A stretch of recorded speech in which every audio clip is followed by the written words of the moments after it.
आज के video lecture का टॉपिक है क्षेत्राधिकार के संबंध में आपत्ति, जो कि सिविल प्रक्रिया संहिता 1908 की धारा 21 के अंतर्गत बताई गई है। इससे पहले जो वीडियो लेक्चर था उसमें आपने देखा न्यायालय का क्षेत्राधिकार। न्यायालय के क्षेत्राधिकार अर्थात वाद पत्र उस न्यायालय में पेश किया जाना चाहिए जिस न्यायालय को मामले की सुनवाई की अधिकारता हो। तो सिविल प्रक्रिया संहिता 1908 के अंतर्गत जो ज्यूरिसडिक्शन वाला टॉपिक है वो धारा 15 से लेकर के 20 तक है।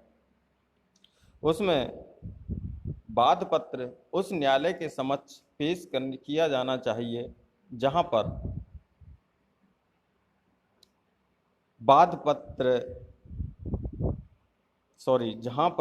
वाद हेतु उत्पन्न हुआ है या प्रतिवादी निवास करता है, आजीविका करता है, कारोबार करता है,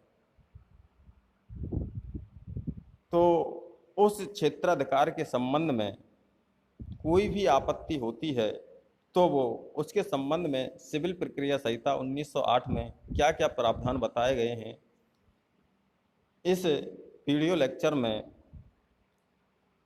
क्लियर करेंगे। तो धारा 21 प्रतिवादी अथवा प्रतिवादियों को क्षेत्राधिकार के आधार पर आपत्ति करने का अधिकार प्रदान करती है। सवाल ये उत्पन्न होता है कि क्षेत्राधिकार के बारे में आपत्ति कब की जा सकती है।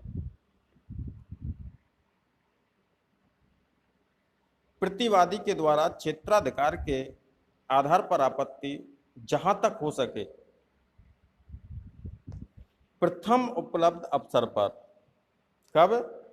प्रथम उपलब्ध अवसर पर शीघ्रतम समय में की जानी चाहिए।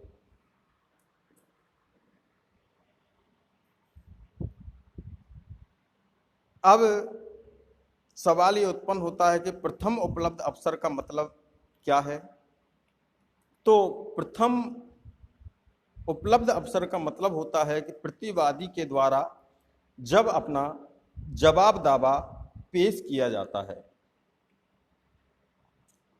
प्रतिवादी अपने जवाब दावे में आपत्ति नहीं उठाता है तो क्या बाद में आपत्ति उठा सकता है? इसके संबंध में सिविल प्रक्रिया संहिता 1908 की धारा 21 स्पष्ट करती है कि प्रतिवादी के द्वारा न्यायालय के क्षेत्राधिकार के आधार पर आपत्ति विवादकों के स्त्रीकरण से पूर्व या विवादकों के स्त्रीकरण के समय तक कर दी जानी चाहिए, और यदि ऐसी आपत्ति नहीं की जाती है तो बाद में प्रतिवादी को इस आधार पर आपत्ति करने की इजाजत नहीं दी जाएगी। क्या इस बारे में आपत्ति के आवेदन को रद्द करने पर अपील की जा सकती है? कहने का मतलब है कि वाद पत्र पेश किया गया, प्रतिवादी ने आपत्ति की और आपत्ति न्यायालय ने क्या कर दी? खारिज कर दी। तो क्या इस आधार पर अपील की जा सकती है? तो क्षेत्राधिकार पर आपत्ति करने पर न्यायालय ने अगर इसे रद्द कर दिया है तो इसके लिए अपील नहीं की जा सकती। अगर अपीलीय न्यायालय में ऐसा आवेदन किया है और न्यायालय संतुष्ट है तो एक न्यायालय से दूसरे न्यायालय में मामले का अंतरण किया जा सकता है, जो कि अपील नहीं है।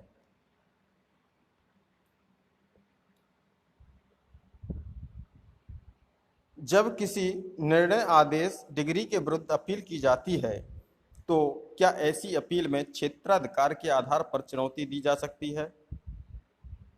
तो इसका आंसर है कि अपील अथवा पुनरीक्षण के दौरान अधीनस्थ न्यायालय के निर्णय, आदेश या डिग्री को केवल इस आधार पर अपास्त नहीं किया जा सकता कि अधीनस्थ न्यायालय को क्षेत्राधिकार नहीं था। यदि अपील या पुनरीक्षण के दौरान प्रार्थी अथवा अपीलार्थी के द्वारा इस आधार पर अधीनस्थ न्यायालय के निर्णय, आदेश या डिग्री की वैधता को चुनौती दी जाती है कि अधीनस्थ न्यायालय को उस मामले में क्षेत्राधिकार नहीं था, तो ऐसी दशा में न्यायालय दो बातों पर विचार कर सकता है। नंबर एक, क्या अपीलार्थी प्रतिवादी ने अधीनस्थ न्यायालय के सामने समुचित समय में क्षेत्राधिकार के आधार पर आपत्ति की थी।